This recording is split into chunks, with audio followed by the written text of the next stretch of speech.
बुरी नीयत किसी बड़े युद्ध का कारण बन सकती है। एक क्रूर सेनापति जो एक सुंदरता को अपनी गिरफ्त में लेना चाहता है, एक नायक की परीक्षा करता है। यह कहानी साहस और सम्मान की है, जहां अन्याय का सामना करना असली वीरता कहलाता है। नमस्कार दोस्तों, स्वागत है आपका अपने YouTube चैनल तथ्य में।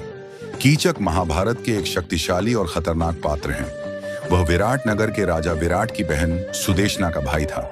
अपनी अपार शक्ति, युद्ध कौशल और अपार क्रूरता के लिए जाने जाने वाला कीचक केवल एक सेनापति ही नहीं था, बल्कि वह अपनी बुरी नजरों के लिए भी कुख्यात था।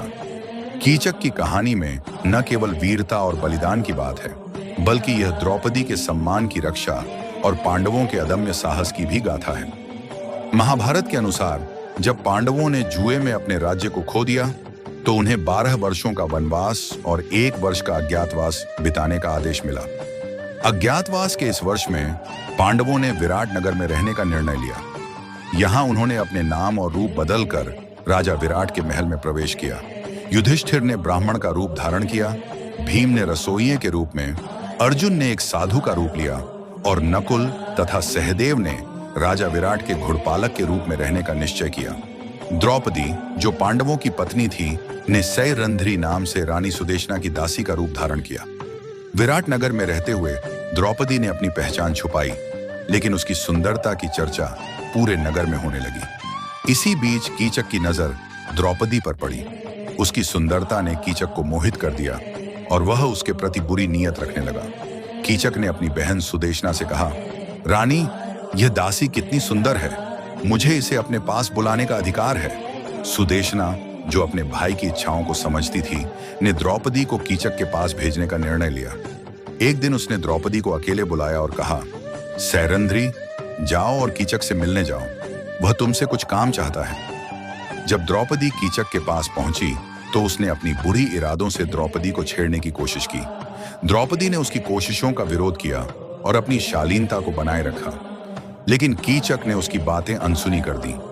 द्रौपदी ने यह सब भीम को बताया और भीम का खून खौल उठा। भीम ने द्रौपदी को समझाया, मैं तुम्हें विश्वास दिलाता हूं कि मैं उस दुष्ट कीचक का सामना करूंगा।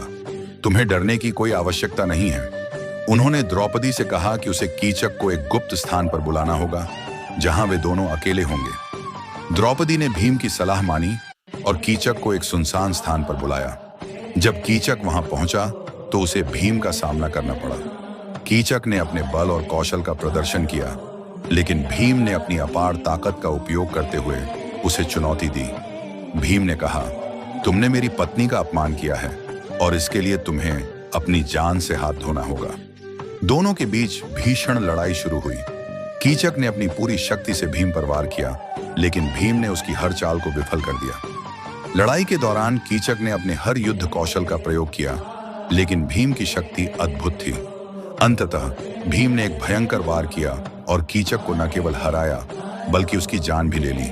उन्होंने कीचक के शरीर को इस प्रकार से काटा कि उसके अंगों को एक गेंद के आकार में मिला दिया। कीचक की मृत्यु की खबर जब विराट नगर में फैली तो सभी लोग भयभीत हो गए। जब यह समाचार हस्तिनापुर पहुंचा तो कर्ण ने दुर्योधन से कहा, केवल 7 लोग ही इस महान योद्धा कीचक को मार सकते थे। बलराम, द्रोणाचार्य, दादा भीष्म, श्री कृष्ण और भीम के अलावा हम दोनों। दुर्योधन ने यह सुनकर विराट नगर पर आक्रमण करने का निर्णय लिया ताकि पांडवों का अंत किया जा सके। कीचक की कहानी हमें यह सिखाती है कि बुरी नजर और अन्याय का सामना करना कितना आवश्यक है।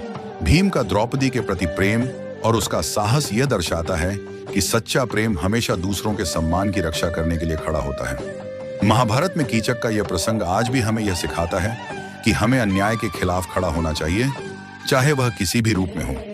कीचक की कहानी केवल एक संघर्ष की गाथा नहीं है, बल्कि यह साहस, बलिदान और सच्चे प्रेम का प्रतीक है।